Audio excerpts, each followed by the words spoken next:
이성노 장로님 어디 계세요? 어디 앉아 계십니까? 예, 이 장로님이 이제 12번에 걸친 항암 치료 중에 3번을 마치시고 너무나 힘든 가운데 또 대기 양평이기도 하시지만 이 자리 사모하여 달려오셨습니다. 남은 9번에 걸친 귀한 시간 우리 하나님이 주시는 힘과 그 은혜로 감당하시도록 우리 박수 한번 격려하겠습니다. 네네.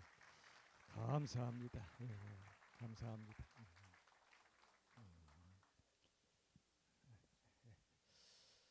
오늘 제가 긴 말씀을 드리지 않아도 여러분이 우리 박영선 목사님 그 말씀을 이미 많이 들으신 줄 알고 설명을 굳이 길게 드리지 않겠습니다.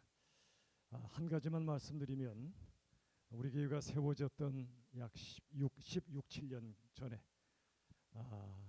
정말 제가 개인적으로 찾아뵌 적도 없었고 따로 뵌 적도 없었는데 하나님께서 우리 목사님을 통해서 참 목사님이 흘리셨던 그 눈물과 참 기도해 주셨고 살펴주셨던 많은 그 사랑이 우리 교회가 세워지는데 하나님께서 쓰셨던 소중한 초석이 되었습니다.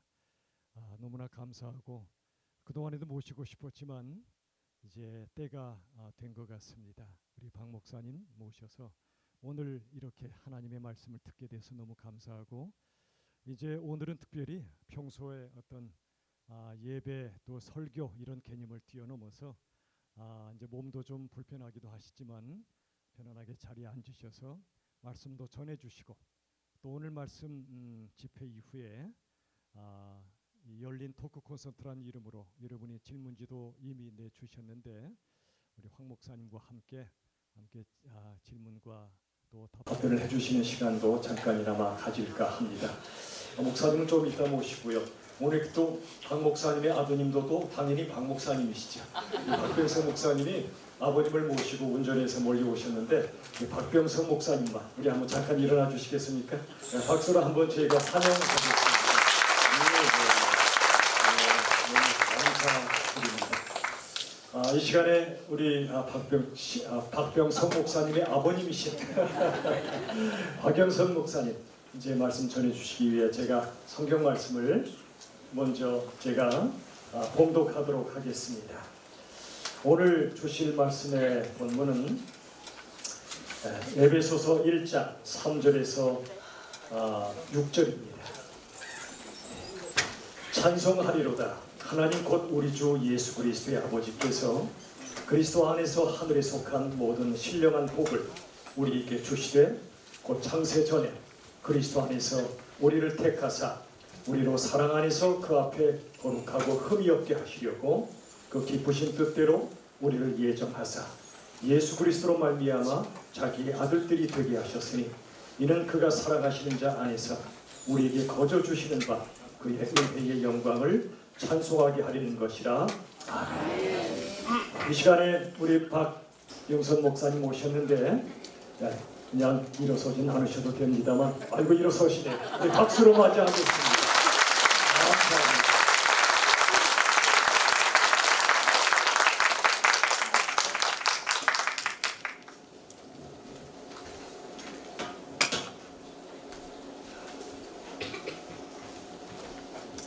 우리나라가 기독교를 역사를 가지게 된 게 이제 150년쯤 됩니다. 그러니까 초대에 예수를 믿은 분들은 진지하게 믿는 수밖에 다른 방법이 없었습니다.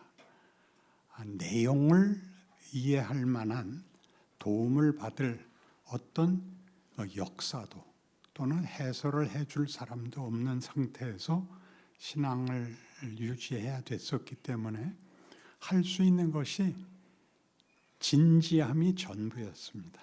그러니까 그때는 그 진지함을 나타내는 방법이 여러분들도 다 사용하듯이 철야 기도를 한다든가 금식을 한다든가 또 안식일을 지킨다든가 하는 시기였지 다른 방법은 없었습니다. 그런데 그때 일제 통치하에서 이제 어려움을 겪게 되면서 신사참배를 강요하고 예수 믿는 사람들이 순교를 하게 됐죠. 그래서 그 시대의 인물들은 다 제1세대는 순교자로 이름을 남겼습니다.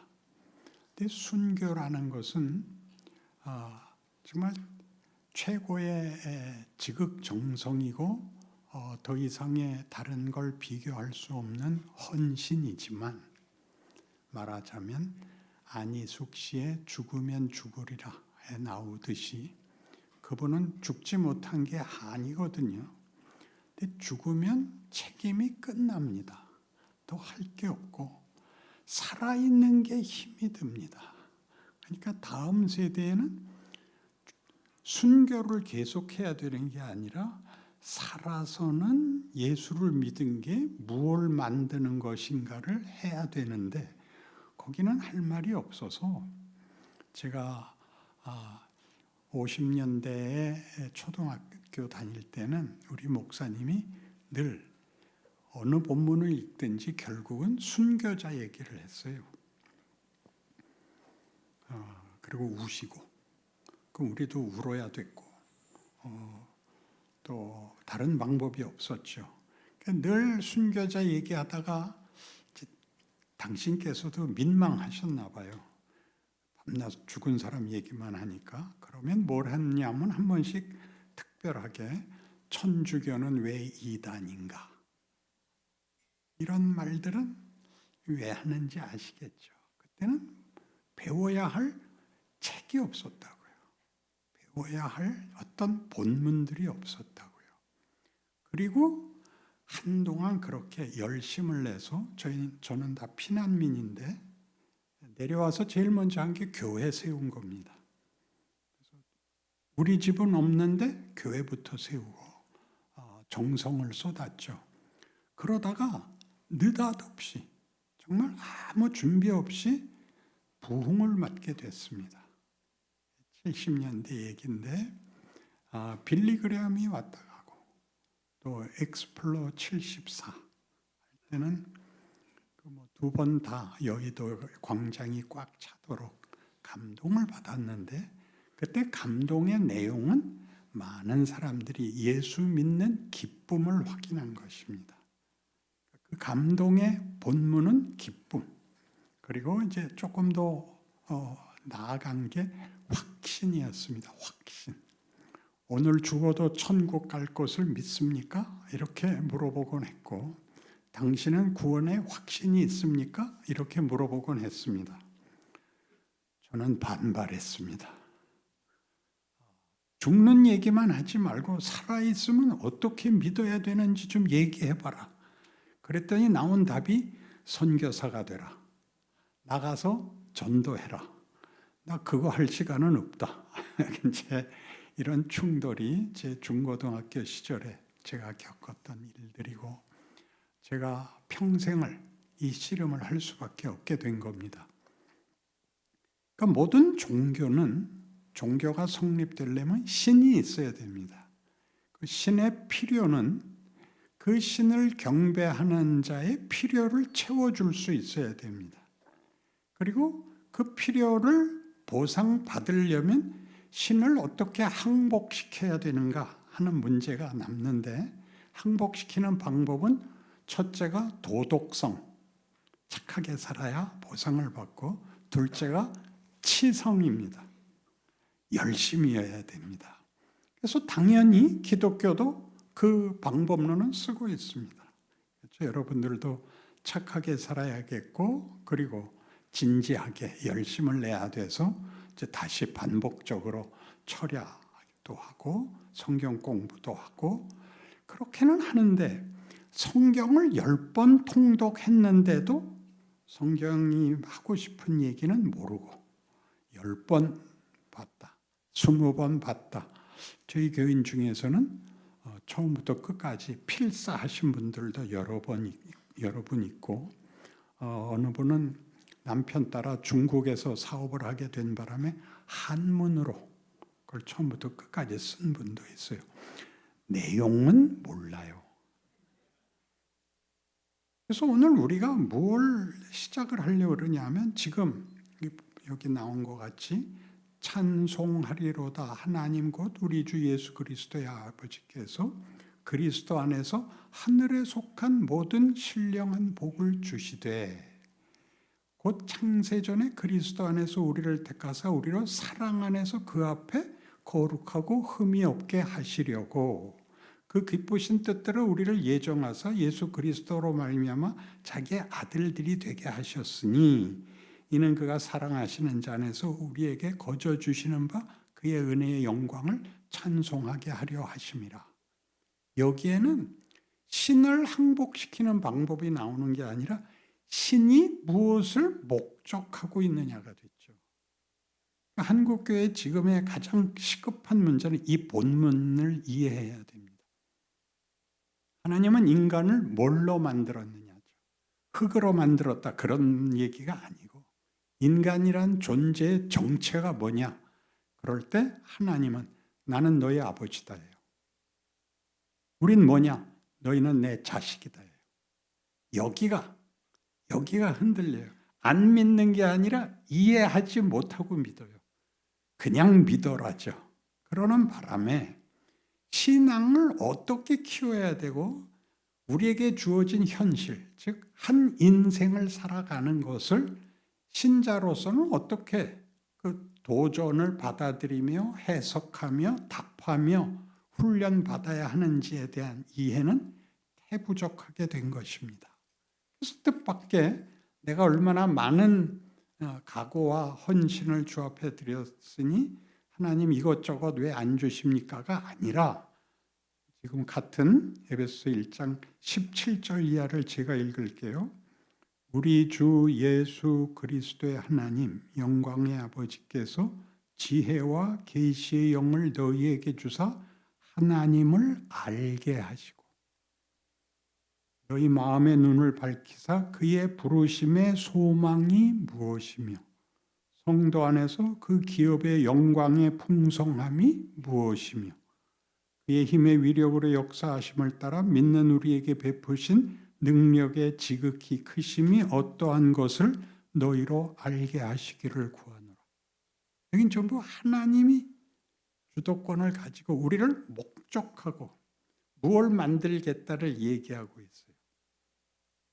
그러니까 우상을 만들면 뭐 쉽게 우리 구약 내내 우상이 나오고 그걸로 이스라엘 역사가 결국 실패하고 마는데 왜 우상을 섬겼냐를 이제 뭐 큐티를 하든 성경 공부를 하면 이제 나쁜 왕, 좋은 왕 하는 식으로 분류를 해서 하나님을 지극정성으로 섬긴 왕, 뭐 히스기야나 요시야를 들고 또 악왕 그러면 아합이나 뭐 므낫세나 이런 왕 이름을 대는 것으로 다 하지.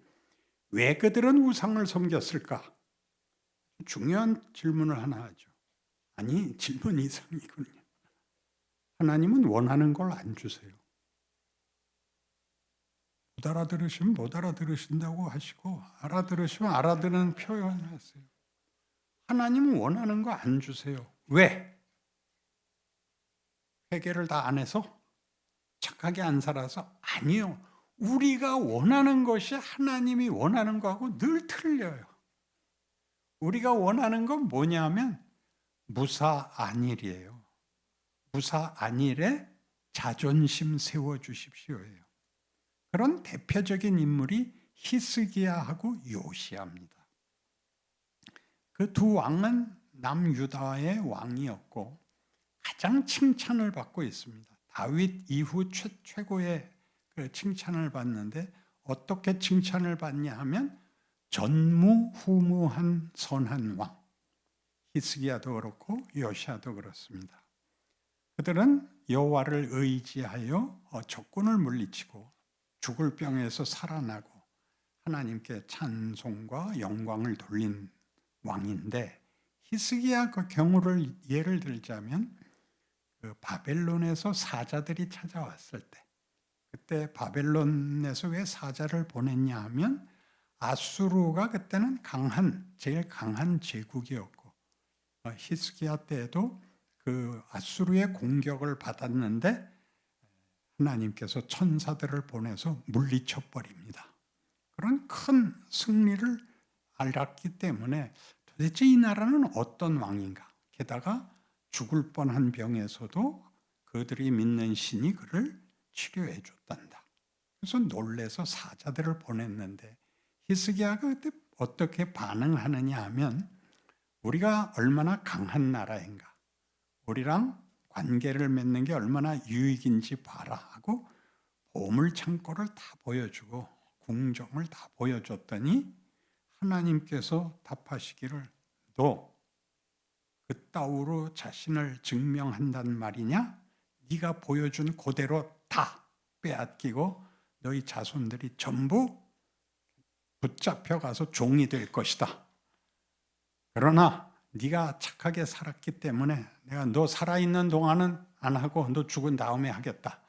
그랬더니 히스기야가 한다는 말이 저 살아있을 때만 그런 일 안 일어나면 좋습니다. 라고 대답을 해요. 뭐라 그랬다고요? 내 생전에만 고생 안 하면 됐죠. 내가 뭘 더 바라겠어요. 이게 구약에서 우상을 섬긴 이유, 하나님과 왜 계속 충돌하느냐 하는 일의 가장 대표적인 경우입니다. 그다음에 요시야가 있는데 요시야는 하나님을 의지하여 그 무너진 성전도 수리하고 율법도 정리하고 제사법도 정비하고 해서 정말 최고의 종교 개혁을 했다 해서 그에게도 전무후무한 왕이었다 이렇게 돼 있는데 그런 종교 개혁을 했기 때문에 종교 개혁이 성전 수리하고 율법을 지키고 제사를 제대로 드린 것, 우상이 아니고 하나님께 드린 것만으로 자신이 만만하여 아수르를 치러 올라오는 애굽 왕 바로 느고의 침입 앞에 끼어듭니다. 바로 느고가 말하기를 너희 하나님이 나보고 가서 아수르를 치라 그래서 내가 올라오는데 왜 네가 나를 막냐? 라고 하는데도 요시야가 덤볐다가 죽습니다. 뭐라는 얘기죠? 성경이 하고 싶은 얘기가 자신만만했다는 거죠. 왜? 할 도리를 다 했으니까. 지가 할 거 다 한 거하고 하나님이 우리에게 만들려고 하는 거가 뭐가 차이가 나는지를 구약에서는 결국 답을 못 찾습니다. 그런데 무슨 가치가 있느냐 하면 구약을 읽으면서 인간이 바라는 것이 무엇인가를 실컷 보게 됩니다. 그것은 어디에도 반복되느냐 하면 하나님이 왜 예수 믿은 다음에도 특혜를 주지 않는가 하는 현실에서도 그렇습니다. 열심히 믿어봤자 아무 특혜가 없습니다. 자식들 말 안 듣는 것도 안 고쳐지고 내가 든 병도 안 고쳐주시고 마음 평안할 날도 없습니다. 왜 그러죠? 그런 인생을 왜 살게 하죠? 너 하나님 없이 사는 자들을 봐라 그래요. 세상은 뭐가 법이죠? 힘이 법입니다. 왜 힘이 법이죠? 인간은 자기의 소원을 자기가 채울 수가 없습니다. 자기 필요를 채울 방법이 없어서 세상은 생존 경쟁이라고 말하는 것 같이 남의 것을 뺏어와야 자기를 채울 수 있습니다. 그러니까 세상은 늘 폭력이 난무하고 거짓말이 난무할 수밖에 없고 게다가 그러고도 죽을 수밖에 없습니다. 이겨도 지고 죽고 잘해도 죽고 착해도 죽습니다. 체념하거나 자폭할 수밖에 없는 세상을 보면서 그럼 하나님을 믿고 하나님이 나에게 이런 요구, 하나님을 알게 하시고 우리가 누구인지 뭘 만들려고 하는지를 알아야 된다라고 하면 우리가 거기서 어떤 깨우침이 있어야 되냐면 그럼 하나님 날 뭘 만들고 싶으십니까? 라는 질문 앞에 오라는 거죠. 정체성입니다. 정체성. 그래서 이 정체성을 어디에서 우리가 제일 많이 깨닫게 되냐면 구원이라는 문제에서 인간이 뭔가, 하나님이 누구신가, 나와 하나님의 관계는 무엇인가를 깨우치는 자리가 구원인데 아주 쉽게는 예수를 알게 되는 것입니다. 예수를 알고 예수를 믿게 되고 기쁨이 찾아오고 난 죽어도 천국 간다를 믿게 됩니다. 이건 아주 첫 장에 해당합니다. 그 안에 있는 내용들에 대한 설명은 한국교회에서는 매우 드뭅니다. 그래서 로마서 1장으로 가서 제가 구원에 관한 성경의 기록들을 가지고 이제 하나님이 누구시고 우리가 누구고 그 관계에 뭘 요구하시는가를 구원으로 설명을 하겠습니다. 잘 아시는 구절입니다. 1장 16절에 내가 복음을 부끄러워하지 아니하노니 이는 모든 믿는 자에게 구원을 주시는 하나님의 능력이 됨이라. 다 아시죠? 기록된 바 의인은 믿음으로 말미암아 살리라 함과 같으니라. 이렇게 됩니다. 믿음으로 믿음에 이르게 하고 의인은 믿음으로 살아야 된다. 그 믿음은 내용상 복음인데 이 복음의 그 내용이 뭐냐면 하나님을 믿는 것이요 그 믿음이 자라는 것이다 라고 얘기를 합니다. 그래 놓고 3장에 오면 잘 아시는 3장 24절에서 23절입니다. 모든 사람이 죄를 범하였음에 하나님의 영광에 이르지 못하더니 그리스도 예수 안에 있는 속량으로 말미암아 하나님의 은혜로 값없이 의롭다 하심을 얻은 자 되었느니라. 죄인이었는데 예수로 말미암아 은혜로 구원을 얻게 됐다. 그러니까 죄인을 용서하시고 천국 가게 했다. 이렇게 짧게 분명하게 해버렸는데 문제는 뭐냐면 원래는 하나님의 영광이 되게 하는 게 목적이었는데 죄를 짓는 바람에 그 영광을 가질 수 없게 됐다 이 것입니다. 그러니까 죄란 뭐냐 하면 죄란 거짓말을 한다든가 하나님을 안 믿는다든가 폭력을 쓴다든가 하는 하나님과의 관계뿐만 아니라 모든 윤리 도덕에서의 실패를 우리가 죄라고 하는데 성경이 죄라고 하는 것은 하나님으로부터 끊어진 것을 죄라고 합니다. 그래서 우리 창세기에 나오는 식으로 선악과는 먹지 마라. 이걸 먹으면 네가 죽는다. 죽는다라는 것은 버리기 이전에 하나님으로부터 끊어지면 너희는 죽을 수밖에 없다. 요한복음 15장식으로 내가 포도나무여 너희는 가지라. 가지가 줄기에 붙어 있으면 많은 열매를 맺고 끊어지면 땅에 떨어져 마르고 썩는다. 그러니까 죄의 증상이 그런 악한 것들, 부도덕한 것들로 나타나는 것은 증상이고 죄 자체는 하나님과 분리되면 인간이 뭐가 되는가입니다. 인간이 자기 생각과 자기의 욕심대로밖에는 살 수 없고 인간이라는 존재의 영광을 만들 수가 없더라 말이죠. 사망 때문에. 사망은 뭐죠?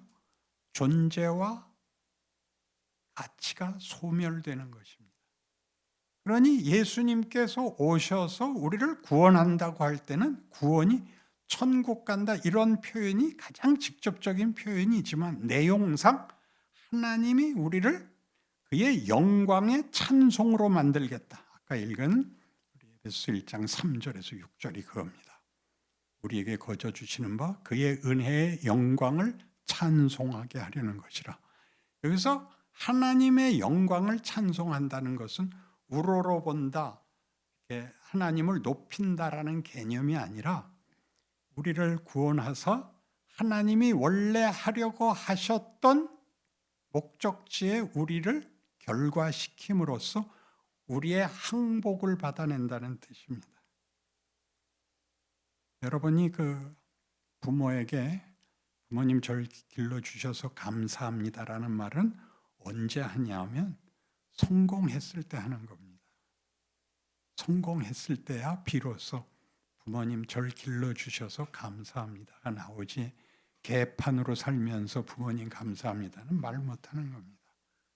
아침 저녁으로 불러다 놓고 너 감사하지 않으면 밥 안 줘. 이렇게 안 하죠. 부모와 자식의 관계 같이 하나님이 우리를 구원한다는 것은 처음 창조 때의 약속들을 생각해 보세요. 하나님이 삼위 하나님이 모여서 의논을 하십니다.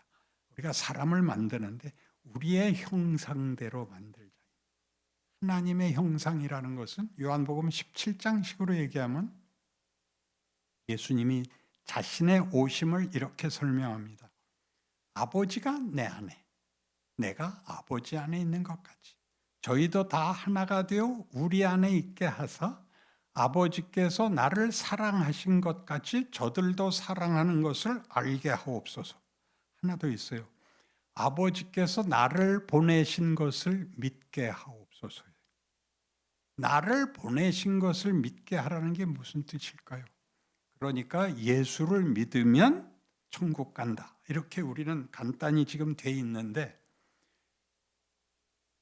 구약 내내 하나님은 예수라는 이름을 동원하지 않고 하나님이 동원되죠. 여호와 하나님, 유일신 사상인데 왜 신약에 와서 갑자기 여호와 교회가 아니라 예수가 됐냐? 왜 예수냐? 예수는 하나님의 아들이요. 우리를 구원하러 보냄을 받은 자이다. 그러니까 합쳐져서 예수를 믿어라가 된 거예요. 그러니까 예수라는 존재가 보냄을 받았다. 누구에게? 요한복음 3장 16절 다 외워보세요. 한번 시작. 하나님이 세상을 이처럼 사랑하사 독생자를 주셨으니 이는 저를 믿는 자마다 멸망치 않고 영생을 얻게 하려 하심이라. 언제 와요? 세상이 몰 때 와요. 아무도 하나님 모르는 때 온다고요. 우리가 요구하잖아요. 같은 로마서 5장 8절을 보면 그가 그리스도 예수께서 우리를 위하여 죽으심으로 우리가 아직 죄인 되었을 때 그리스도께서 우리를 위하여 죽으심으로 하나님께서 우리에 대한 자기의 사랑을 확증하셨느니라. 이렇게 하나님이 자기 설명을 해요. 구약 내내 나는 아브라함의 하나님, 이삭의 하나님, 야곱의 하나님이다. 이렇게 자기를 설명한다고요. 증인을 내세우고 우상은 신이 자기를 설명할 수가 없죠. 우리가 만들어 놓고 우리가 필요한 걸 얻기 위해서 우리 마음대로 항복시켰다고 우기죠. 그러니까 하나님한테도 뭐라 그러냐면 여러분이 아는 단어 다 동원해서 하나님의 기뻐하실 만한 것으로 밤새 반복하고 왜 안 주세요가 된 거죠. 하나님이 하는 말씀이 내가 만들려고 하는 건 평안과 자존심이 아니라 너희라는 존재와 정체와 운명이다. 그렇게 말하는 것이 기독교인 것입니다. 그러니까 기독교가 지금 이렇게 구원을 예수로 하는 것이 뭐라고요? 하나님이 예수를 보냈다. 예수를 믿으랜다라는 것은 은혜라는 단어에서 오해하듯이 은혜는 공짜죠. 공짜를 베푸신다 그러면 목적도 없고 대상도 없고 아무데나 집어던진 느낌이 들지 않아요? 나에게 은혜를 베푸라 그랬다면 나를 대상으로 하여 나를 목적으로 하여 은혜를 베푸는 거예요.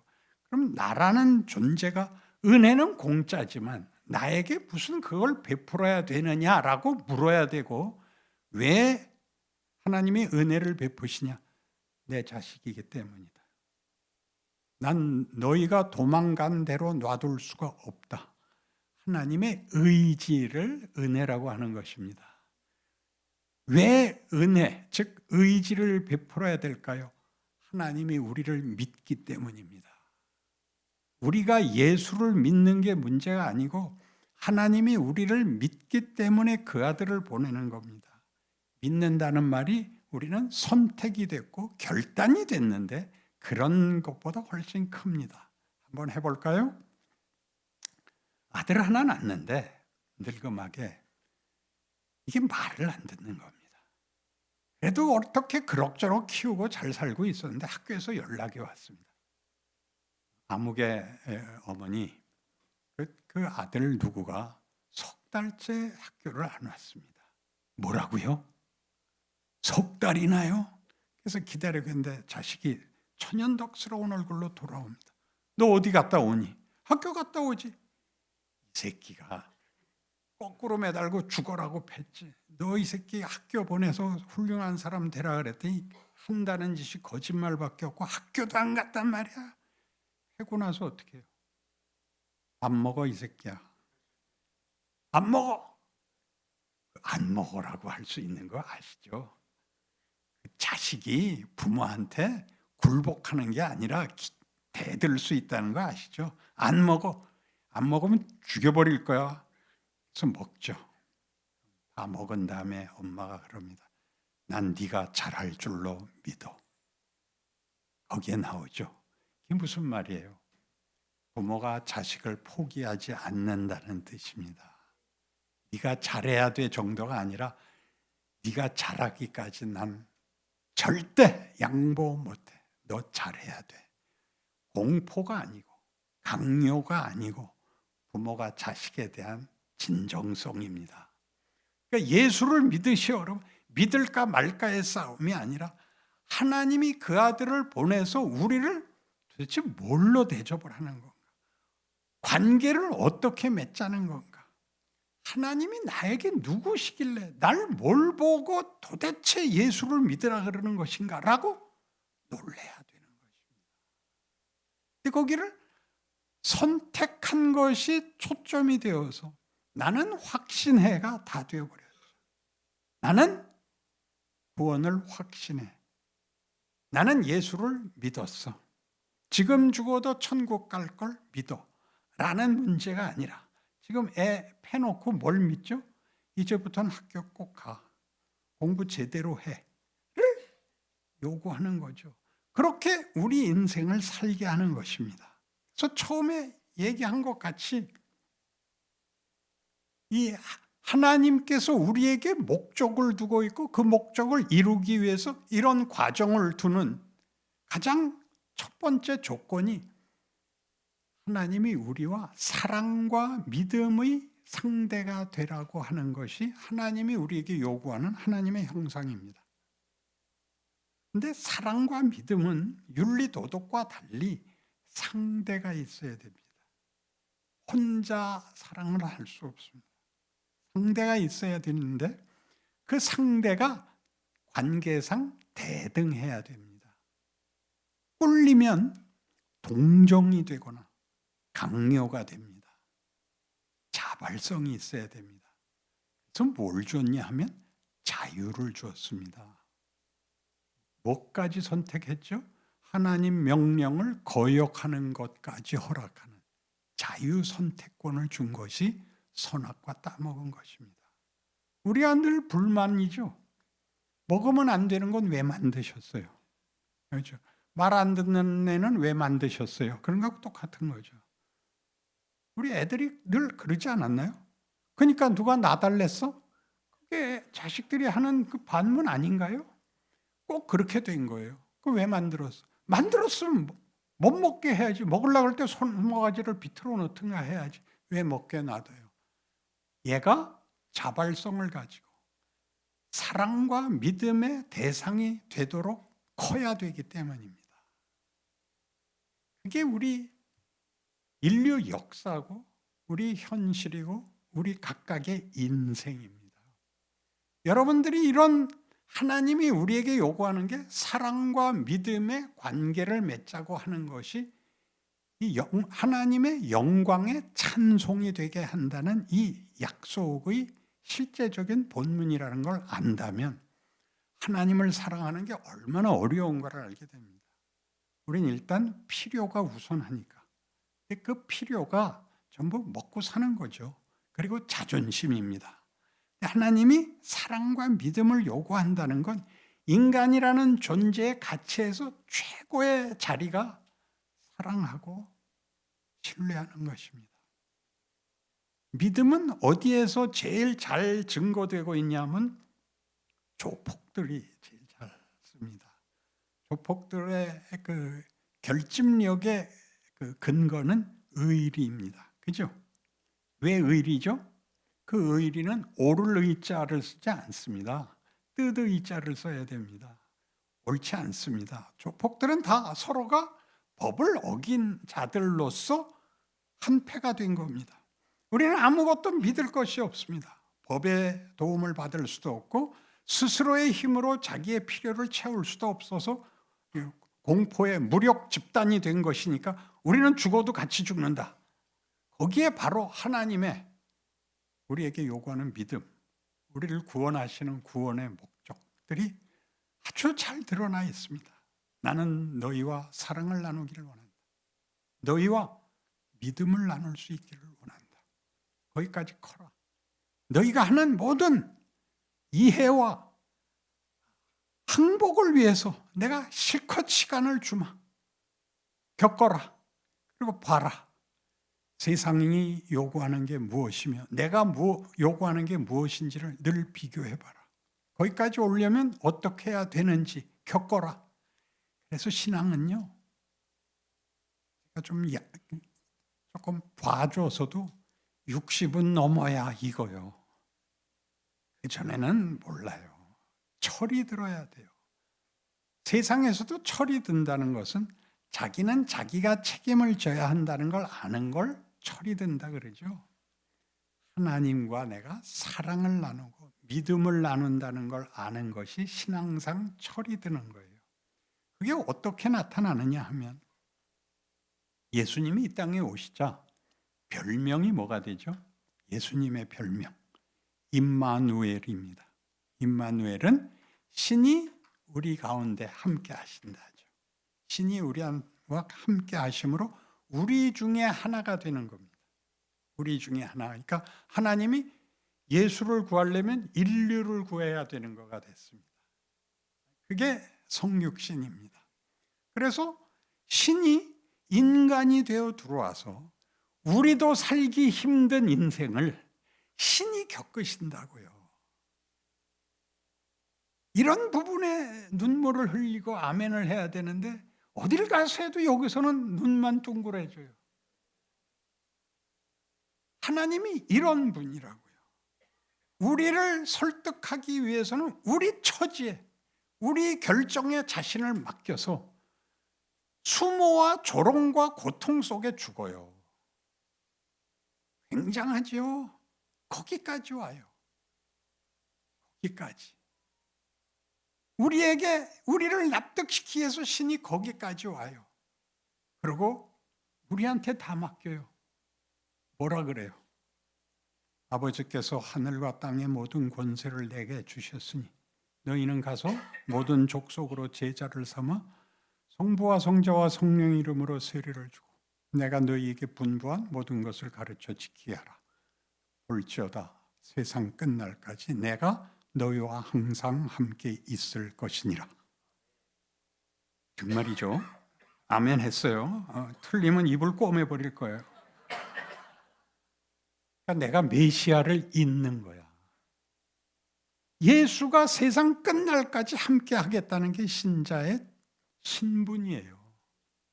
우리가 제대로 못해. 그래도 왜 봐줘? 알면 되는 게 아니라 실력이 생겨야 돼요. 실력이 생기려면 뭐가 있어야 되냐면 여러 번 실패해야 돼요. 그때 크는 거예요. 후회를 해야 돼요.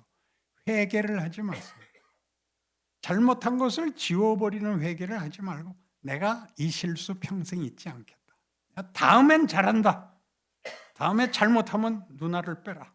이렇게 눈알이 두 개밖에 없는데 하나 빼고 나니까 하나 남았는데 또 잘못했으면 마지막까지 뺄 수는 없어요. 농담을 하면 알아듣기라나 진담을 하면 알아듣기라나. 기독교가 얼마나 다른 얘기라는 걸 알아주시기 바라요. 틀렸다는 얘기가 아니라 한국 교회사가 어디까지 왔는가를 알아요. 부흥까지, 감동까지 왔는데 그 다음에 그래서 어쩌자는 거냐? 왜 이 고단한 현실을 살아야 되냐라는 부분에서 막혀 있는 거예요. 한국 교회가. 여러분 개인들도 그래요. 그래서 뭘로 때우느냐? 회개를 진하게 하면 내가 다 했으니까 하나님도 봐주시겠지로 안심을 삼아. 그러면 안 되고 잊지 말고 갖고 있다 다음번에 잘 쓰라고요. 나아지라고, 멋있어지라고. 그리고 잘못한 거 나열하지 마세요. 그런 거 나열하는 거 아니에요. 목사님들이 가장 실수하는 말이 뭐냐면 저 같은 것이 이런 데 올라와서 지난 한 주간 동안도 기도도 제대로 못하고 말씀도 제대로 준비 못했는데 이렇게 또 앞에 서서 죄송합니다. 그러나 하나님께서 은혜 베푸시길 원합니다. 그딴 소리 하는 거 아니에요. 모든 준비를 마친 천사같이 나타나서 하나님이 누구신가 제대로 해야 되는 거예요. 여러분도 똑같아요. 나가서 겸손 떨지 마시고요. 세상이 하는 식으로 싸워 이기는 싸움이 아니라 존재론과 정체와 반응이 다르다를 때마다 해야 돼요. 다 할 수 없어요. 그런데 매일 도전이 오거든요. 매일 해가 뜨잖아. 이놈은 잠도 안 자. 하루를 다시 살아야 돼. 근데 같은 일의 반복이 왜 있어야 돼? 동일한 훈련을 반복해야 되기 때문에요.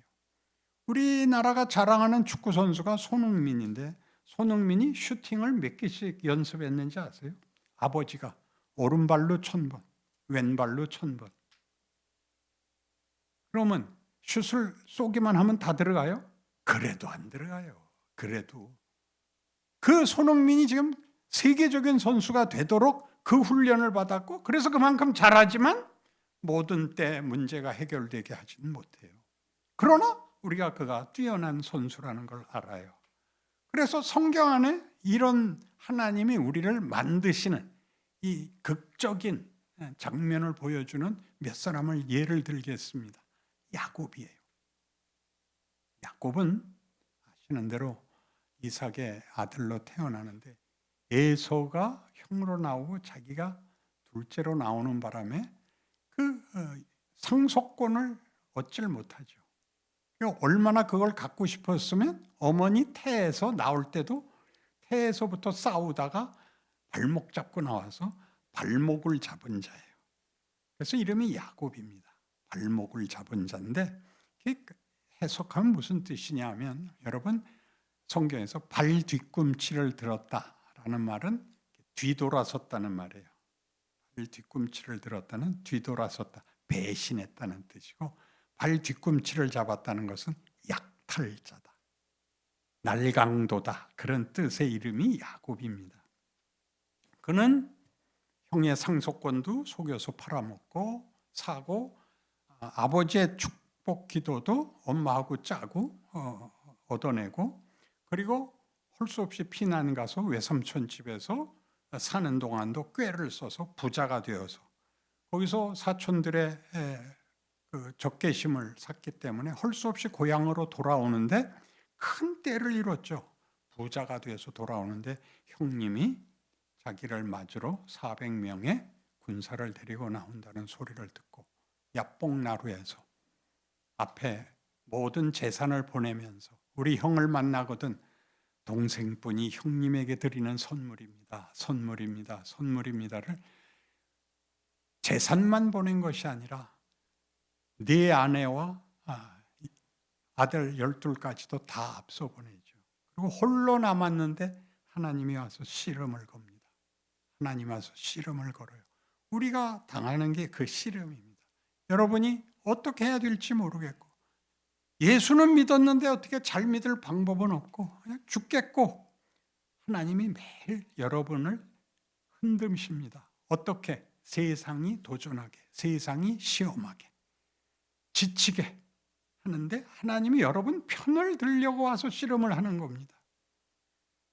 천사가 그를 이기지 못함을 보고 가려하자 야곱이 잡습니다. 밤새 씨름해놓고 씨름값도 안 내고 간단 말이요. 이렇게 된 겁니다. 축복하지 않으면 보낼 수 없습니다. 내가 여태껏 사는 동안에 내가 애쓰고 내가 보상을 못 받은 적이 없습니다에 대해서 신이 묻습니다. 네 이름이 무엇이냐? 야곱입니다. 야곱이 무슨 뜻일까요? 뒤꿈치를 잡은 자, 날강도입니다.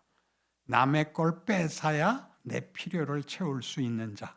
그러나 거기서는 하나님이 환도뼈를 치셨고 무릎 꿇은 자리, 항복의 자리에서 그 말이 뭘로 바뀌느냐 하면 저는 고아입니다.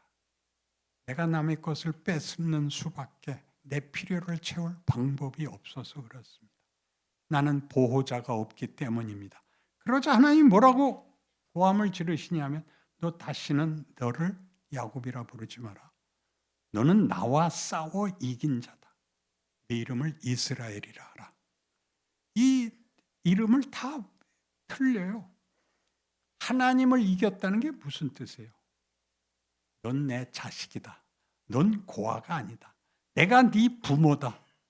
너 다시 너를 고아라고 하면 죽여버릴 거다. 내가 너를 보호하지 않고 그냥 놔뒀을 것 같으냐가 이스라엘입니다. 왜 하나님과 싸워 이기죠? 자식이 이겨요? 부모가 이겨요? 누가 이긴다고 생각해? 자식이 이겨요. 아무것도 모르고 땡깡을 부리잖아요. 부모가 져요. 자식을 위해서 부모가 죽지 부모를 위해서 자식이 죽지 않습니다. 왜?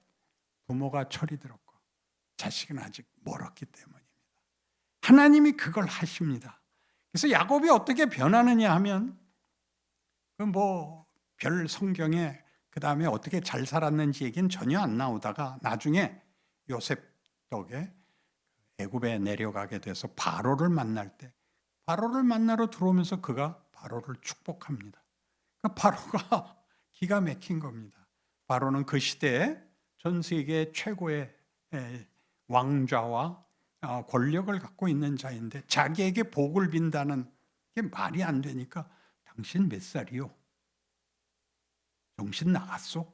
그러자 야곱이 말하기를 내 인생은 내 손자들보다 짧지만 내가 고생은 더 많이 했습니다. 내가 배운 게 더 많습니다. 라고 대답을 합니다. 야곱이 뭐가 변했죠? 하나님이 무엇을 만들려고 하는지를 아는 자가 되어서 감히 그 형편에 바로를 축복할 수 있게 됩니다. 그리고 또 있습니다. 모세가 그럽니다. 모세는 자기가 히브리인이라는 것을 나중에 알게 됐고 그가 알게 되자 자기 민족이 종노릇하는 걸 못 참아서 분개하죠. 그래서 관리를 하나 잡아 죽이고 다음 날 히브리인들 둘이 싸우는데 말리러 들어가니까 너 애굽 사람 죽인 것 같이 우리도 죽이려고 그러는 거야? 그래서 도망오죠. 그랬고 광야에서 몇 년 보낸다? 광야에서 40년을 보냅니다. 80세가 됐을 때 하나님이 찾아와서 부릅니다. 모세야, 모세야. 제가 여기 있습니다.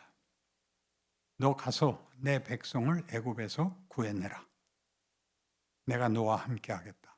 하나님, 여태껏 뭐 하시다가 이제 와서 이게 무슨 말입니까? 40년 전엔 뭐 하고 계셨습니까? 이름이라도 가르쳐 주십시오. 나는 스스로 있는 자니라. 나는 스스로 있는 자니라가 영어로는 I am that I am입니다. 나는 나다. 굉장한 말입니다. 이건 제 아들이 저한테 가르쳐 준 건데 아주 재미있습니다. 그 뜻이 이런 거래요. 형편을 제가 설명할게요.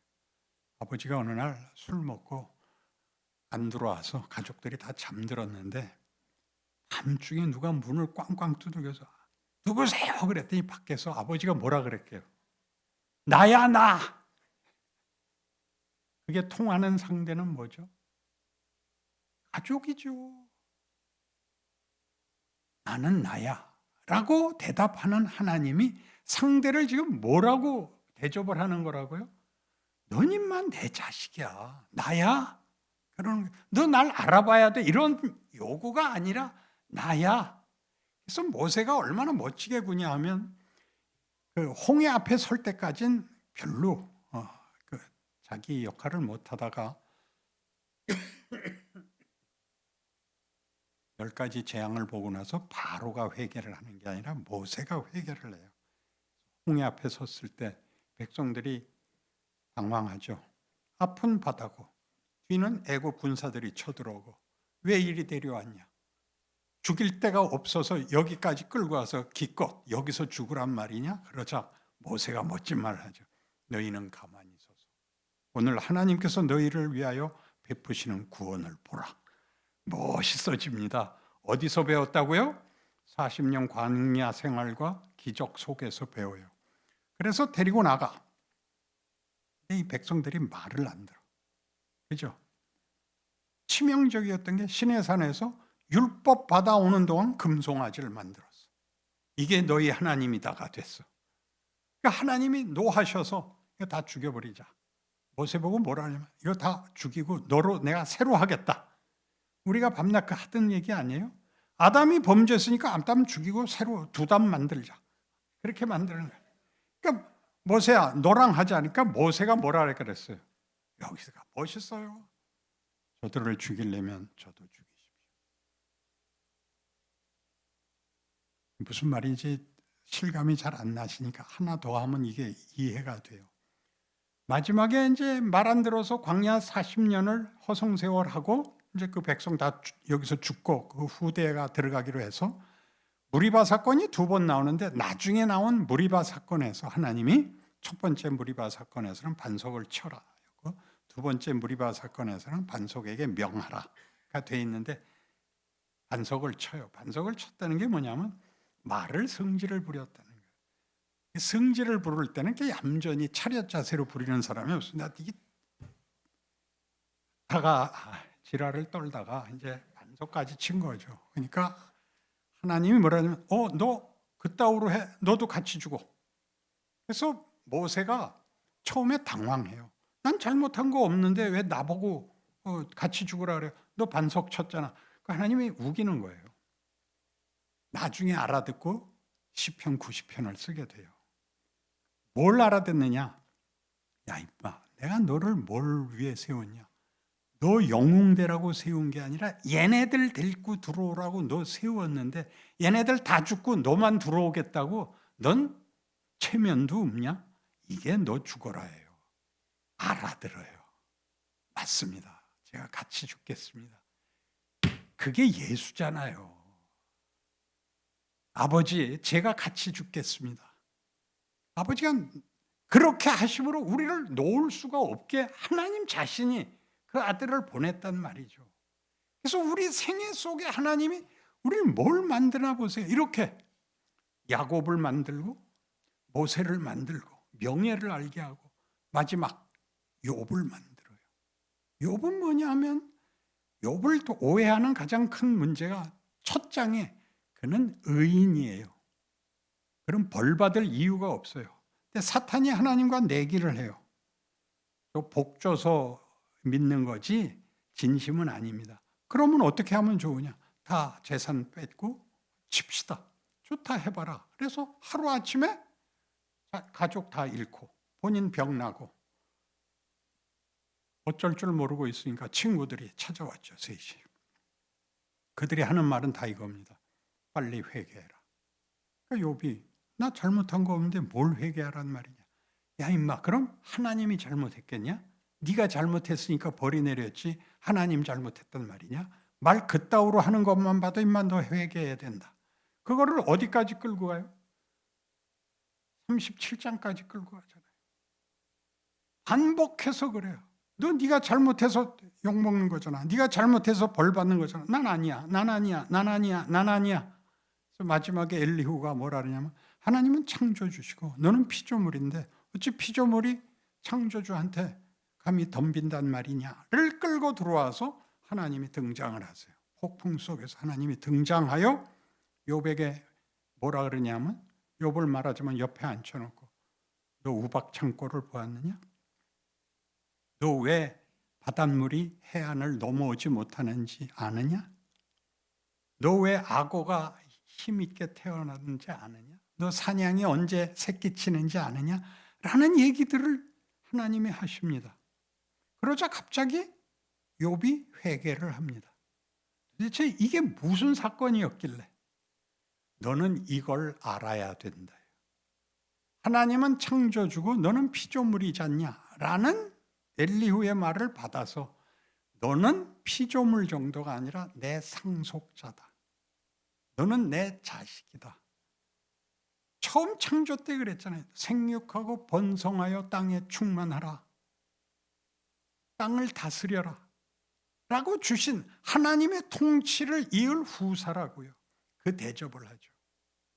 거기에는 인과율, 원인과 결과의 법칙, 잘하면 상 받고 못하면 벌 받는 것보다 큰 질서, 뭐죠?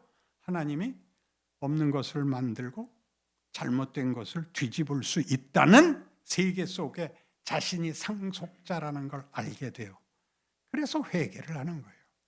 내가 그동안 주께 대하여 귀로 듣기만 하였사옵더니 이제 눈으로 봅니다. 아멘. 설명이 좀 더 필요한 건데요. 조금 일찍 나왔는데.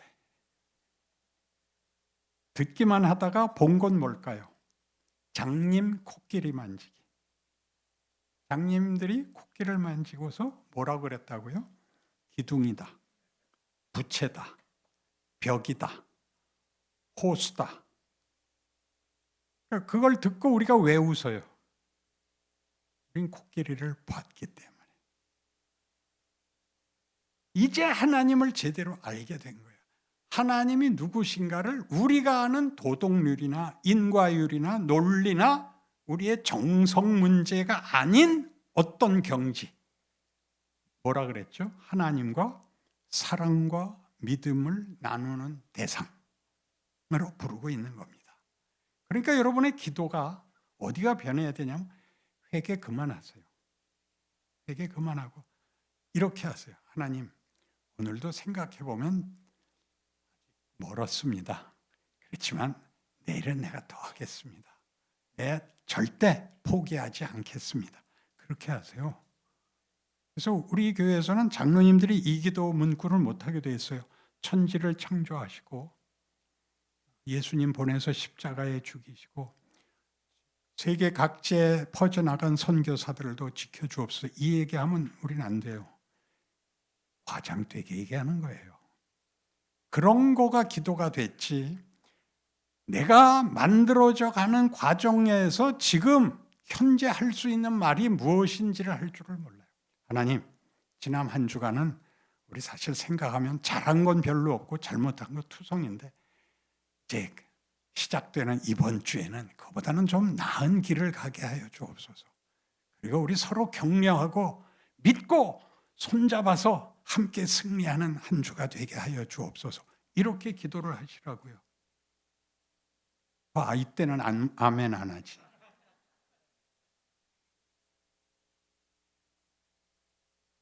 그래서 우리가 잘 아는 이 로마서 3장에 나오는 하나님의 의는 복음에는 하나님의 의가 나타나서 믿음으로 믿음에 이르게 하나니 기록된 바 의는 믿음으로 말미암아 살리라 함과 같으니라 해서 하나님의 의라는 것은 하나님의 오르심은 하나님 다우심이라는 말이에요. 하나님은 그 아들을 보내어 우리를 자기의 자녀를 기어코 끌어안으시고 성공하시겠다고 하나님의 하나님이심을 증거했다. 그리고 그렇게 하여 우리를 뭘 만들었다? 하나님의 자녀로 정당한 정체와 지위를 줬다. 그게 구원이라는 겁니다. 여기까지 하겠습니다.